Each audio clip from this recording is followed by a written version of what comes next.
Generally, people are very excited when they hear that we are fully remote. Really thinking through all of these things have really, I think it was a great learning experience for me. Whole remote world really is a challenge for managers. It's about finding what works for your team. I don't believe in micromanagement. Like, I believe that I've hired that person for a reason. And I think recruiting has evolved in a way that is not so much like, it's not hopefully still viewed as an agency, treating people as the adults that they are and offering the support that they need.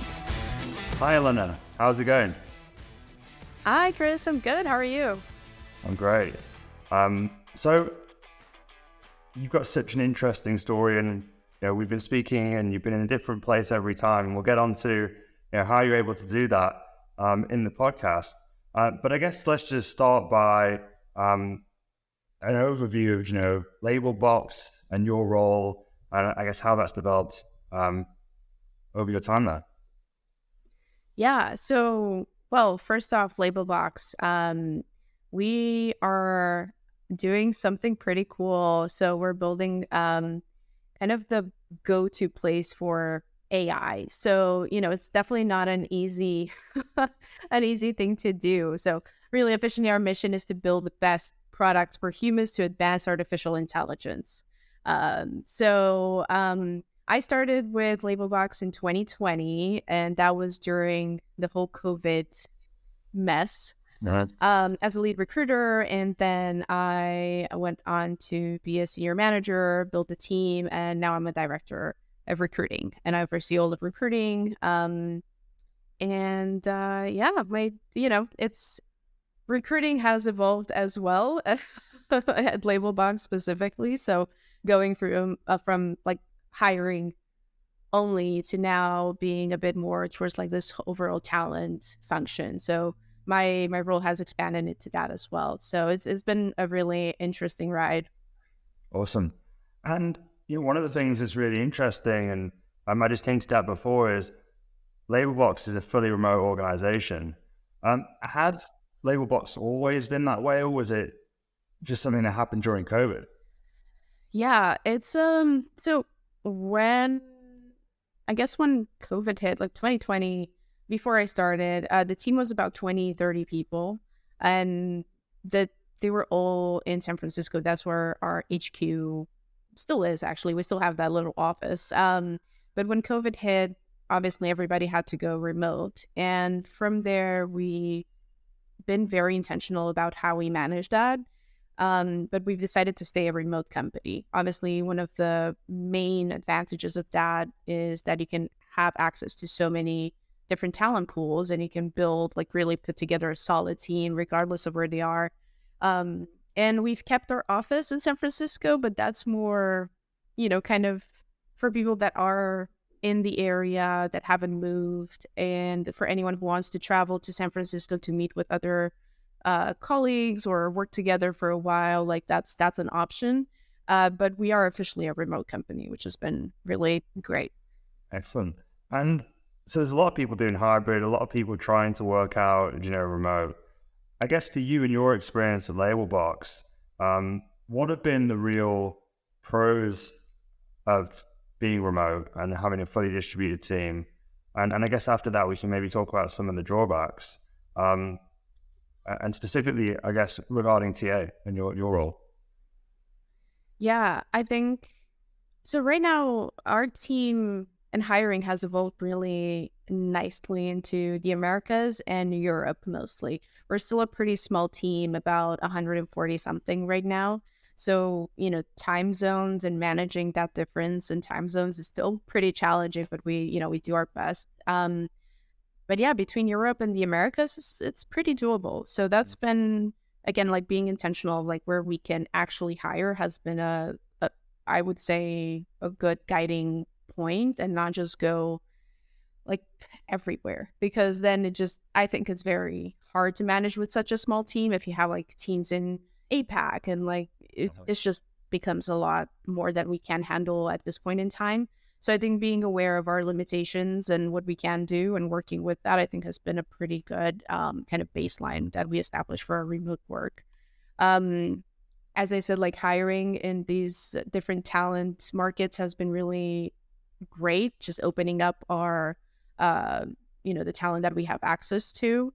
And it's been interesting because we work for, like AI. Like AI is such a broad thing and it's like such an elusive thing, but it's important to bring all sorts of different backgrounds into the products that we put together to advance AI. So, it's that's definitely out there for like the whole industry level, but for us specifically, I think it's important to have different opinions, to be able to talk and have different ideas and really brainstorm and bring our different backgrounds into the conversation. So that's something that we really value. One of our core values is actually seek to understand, and I think that's been really cool to have it from the get go because it's been such a useful thing to use as we grow our team. It's like really learning to work with different cultures, different backgrounds, different communication styles, and that really, we grew together as a team, as even myself as a person. Hmm. And have you found that your applications have gone up, or you have an easier time, closing candidates because you're fully remote? And have you had any of the opposite where people haven't accepted because you've been fully remote? Or has it all been kind of one way positive? Yeah, I think it's been mostly positive. I think we might have had one question about if we do still have an office from like one candidate throughout this whole time. So generally people are very excited when they hear that we are fully remote.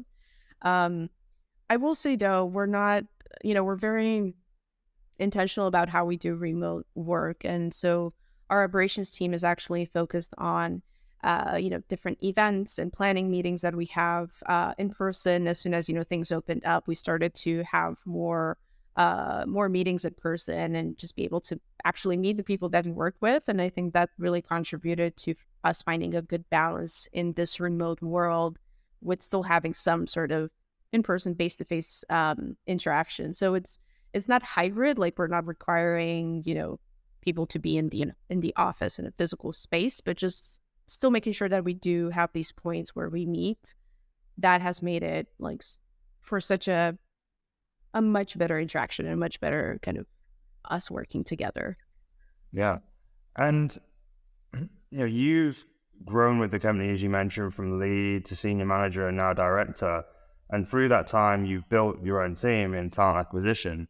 Has being fully remote changed the way or influenced how you've gone about building that team? Can you talk about how you started that process? Yeah, I think it's been really interesting because I started fully remote as well, and I didn't meet anybody for a long period of time. Um, and I started recruiting for my team pretty shortly after I started. And I kind of saw it as an opportunity and also as a challenge for me as a people leader to figure out, like, okay, how are we going to do this? But essentially, it's really an opportunity to find the best people that you need for your team. And my team has been remote from the beginning as well. And I had a few people on West Coast, Central Time, and East Coast. I had a team of 6 people. And, as we grew this past year, we also have 2 contractors focused on the European market. So that added a bit of a challenge there. But generally, I loved it because it really pushed me as a manager to think through, okay, how are we interacting? How can we make this a more productive conversation? What types of meetings are we having? Is it inclusive of all of our time zones and working styles and learning styles? So really thinking through all of these things have really, I think it was a great learning experience for me personally as a manager, and it seems to be working. So I think Yeah. I'm doing something right. I'm sure you are. And I'd love to come back to some of those things that really worked for you and how you have made sure it's an inclusive place. I think one of the things that people make the assumption of, or there's some noise out there, is that it's harder to build high performing teams remotely because you're losing some of that oversight and ability to kind of hear what people are doing and give them instant feedback. How have you gone about creating a high performance team in recruiting? And what are some of the things that worked for you, like specifics? I think it's interesting because, as I said, this whole remote world really is a challenge for managers specifically. I'm not saying it's easy on anybody, but like specifically for managers to figure these out has been a tough challenge. So I can see why, some are like, oh no, I prefer the in-person, situation. But I think what I'm a big fan of is really autonomy and just, treating people as the adults that they are and offering the support that they need. I think it's important to realize that you're, one-on-one with your direct reports. Like they're all different people. They're not the same. They might be in the same role, let's say recruiter, but they're obviously different people with different backgrounds and different needs. And I think recognizing that, learning about them as a person, what they like, what they don't like, what they want to learn, how they communicate, how they process information is really crucial, especially in a remote environment. Because when you put everything together in a team, as a team to come together, these are all really important to bring to the forefront so that everyone knows, like, okay, yeah, we're not, like, I need to adjust a bit my communication style, or I need to wait until, that person that person's day starts because they're on a different time zone. So just being a bit more flexible, understanding, but also curious about the other people that you're working with and kind of fostering that has really been, I think, key to set the foundation for a solid recruiting team. And I think that's, general management advice, if you will, as far as I'm concerned, is like, I don't believe in micromanagement. Like, I believe that I've hired that person for a reason and that they're good at what they're doing and I should trust them to do it. And if they need feedback, that's where I think it's important to build that relationship with the person so that they feel comfortable coming to you for feedback or, coming to you with whatever they need. It's not about me kind of having oversight, but it's also creating a structure where these needs are met for the team, right? Like, I think the most important part is making sure that everyone is aligned and is working together for what, the goal is for the business, for our department, for our team.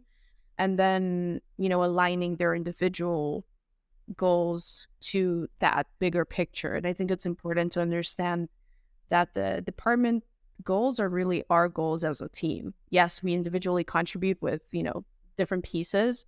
But for example, if something happens and someone can't do their project or like can't complete their work, like we need to be able to shift our priorities to support that person on our team so that as a team, we still are able to deliver. And I think that, again, it's a bit of a challenge for the manager because you need to be always constantly be flexible and be aware of what's happening on the team. So there's a lot of conversations that happen. But once you set that expectation from the get-go, it kind of almost like takes a life of its own and people start understanding like this is how we should support each other, work together, and create that, culture of support and collaboration, basically.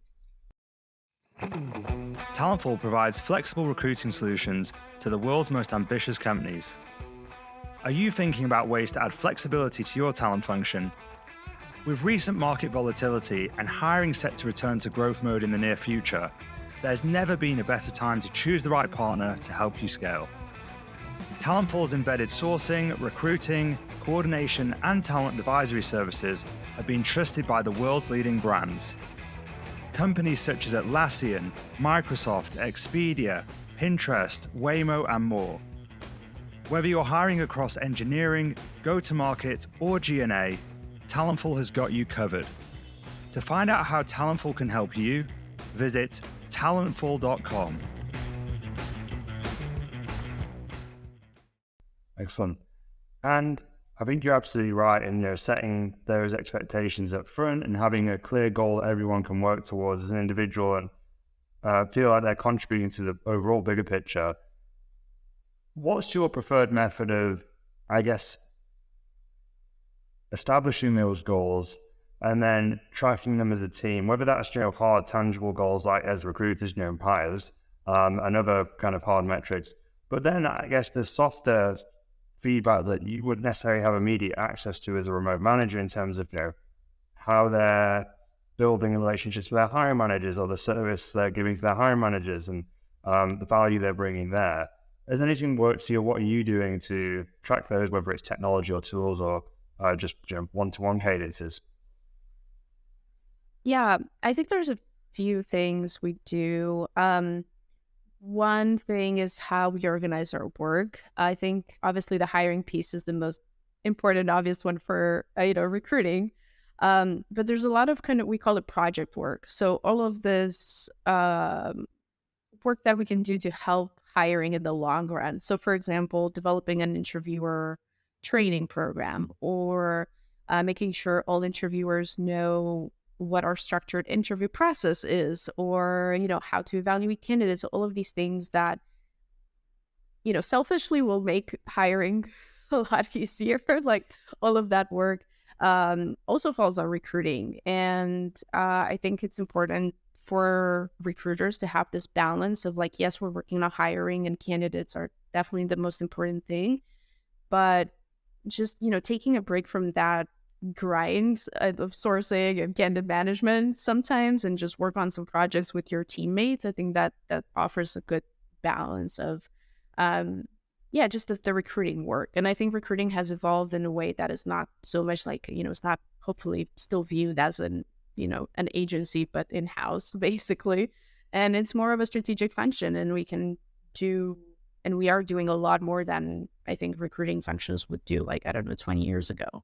So it's becoming more embedded in business. And that's part of how we design our kind of way of working basically at Labelbox. And so, I think having that balance on project work. So from there, as a company, we use OKRs. We use Lattice. We have our company goals set in there, and then every department is pretty clear, like waterfalls into department and individual goals. But more specifically, I like to use Jira, which I know it's an engineering product tool, but we use it as a company, and we started using it for project work and recruiting. And that's been really cool to just see like, okay, this is our main project, this is the the subtask, and like everyone can contribute to that, because there is that visibility of like what's needed, what's in progress, what's been done, what's in review, and so on. I know it's a very structured way, but it actually is a nice supporting structure for our team to have these conversations of like, oh, I see this is still in progress or pending, like is there anything that I can do to help you get this through? Or so it's really easy to get a sense of where the team is by just looking at either our OKRs in Lattice or our Confluence page. And then when we have our team meetings, it's, just a quick glance of like, okay, what are some of the blockers? This is in progress. Like, is there anything that anybody needs here? No, yes. And then we go from there. So it's super, super easy and transparent and straightforward. So yeah, that's one of the things. I like to be transparent. So it's like easy for everybody to see where we are. Absolutely. And how do you ensure that team bonding? Because I think that sometimes being remote, it can feel transactional, because you're always just speaking about work and having one-to-ones or something that's very focused on what you're doing professionally. How do you ensure that team bonding? And additionally to that, how do you ensure kind of consistent learning and development of your people? Yeah, it's interesting because even I guess how we interact as a recruiting team has evolved over time, and that was based on the feedback from my team. It was a resounding, we want more time to work together type of request. So we all just agreed to do, on Wednesdays as a company, we have a no meeting Wednesday. So as much as possible, we try not to have meetings. And then we take 2 hours. We call it workshop Wednesdays, where we just get together and like work on whatever is the priority project. And that's been a collaboration moment that the team wanted. And, it's been really like a simple thing that we put together, and it's been super impactful in the long run to be able for us to have that space to collaborate, even if it's remote. But it's obviously a bit less structured than a meeting. It's a bit more free-flowing, and of course it's 2 hours, so that allows for a bit of time to, chat about different stuff as well. And I think another, I guess, point of interaction that was more on in my one-on-ones. I know some managers are very strict with their time and they only do like 30 minutes, for example. I tend to keep it 45 to an hour, regardless of, how much work we need to talk about, because I think it's important to just allow for some time to talk about other personal things, like, how are your travels, or like, where are you in the world right now, or, how was your weekend? Just like things like that. How's your dog? Anything is it helps, to foster that relationship in a remote world.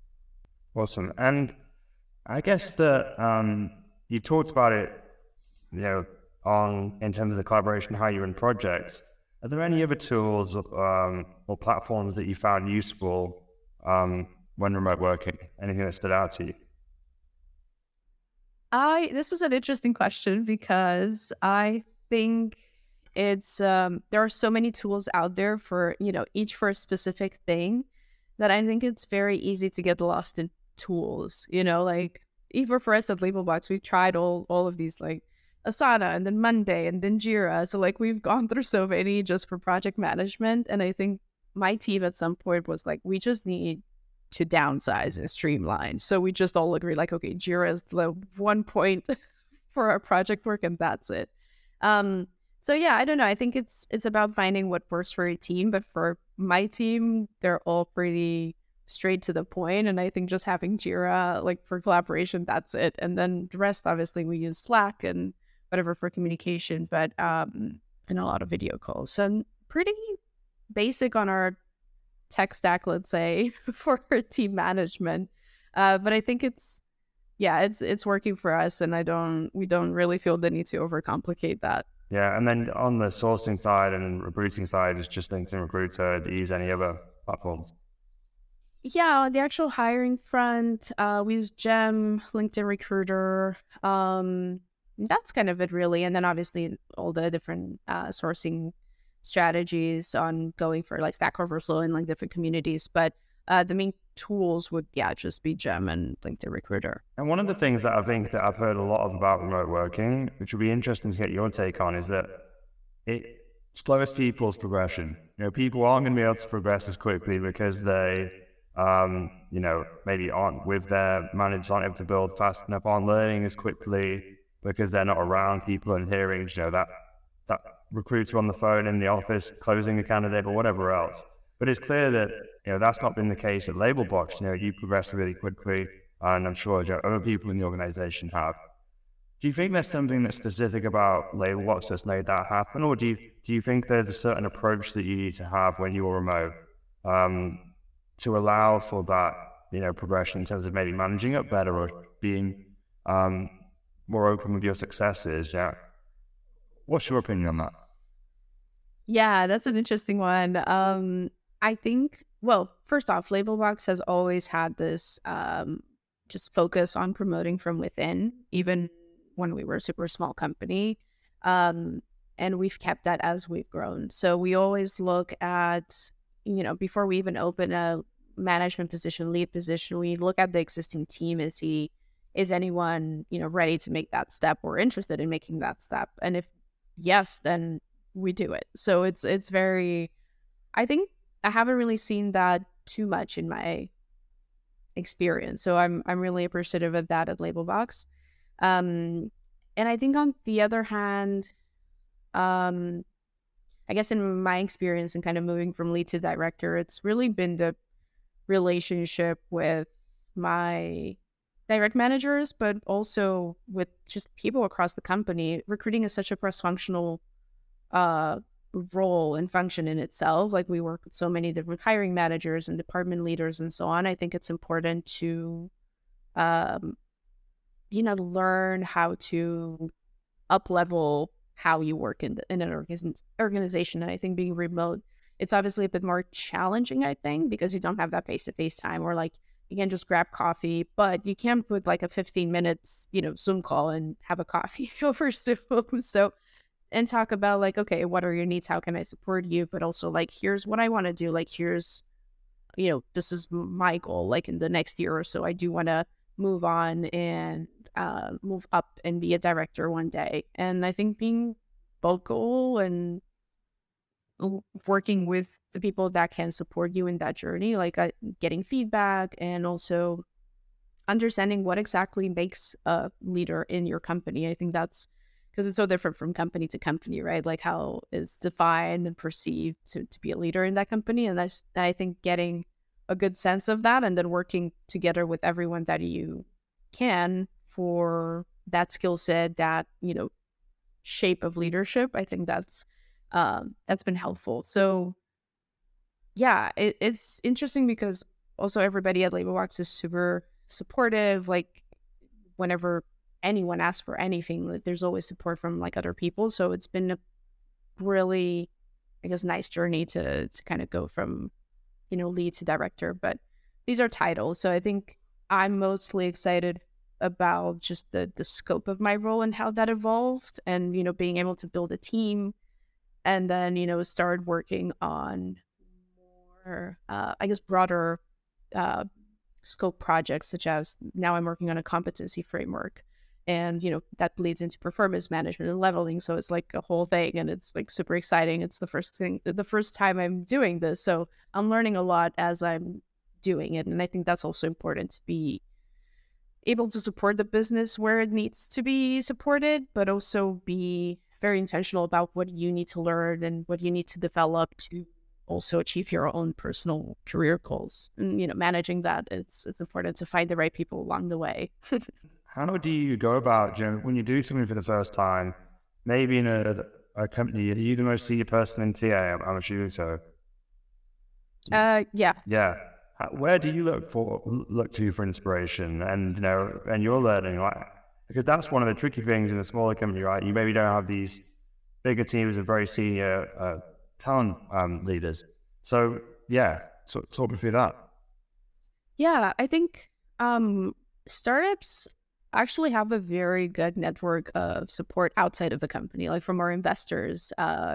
We have really good relationships with our investors. Most VCs have like talent functions or like talent advisors that you can go to. And I think accessing those people and that, knowledge has been super helpful to at least make sure that I am on the right path. They're not going to be able to give you all the answers because it's, some things are super specific to your company, but like at least getting the framework or like the right way to think about it, or just kind of pointing you in the right direction. I think it's super valuable resource that maybe not everyone taps into that much. But yeah, at Labelbox, we're always like, like we have our investors, like we can always go and talk to them.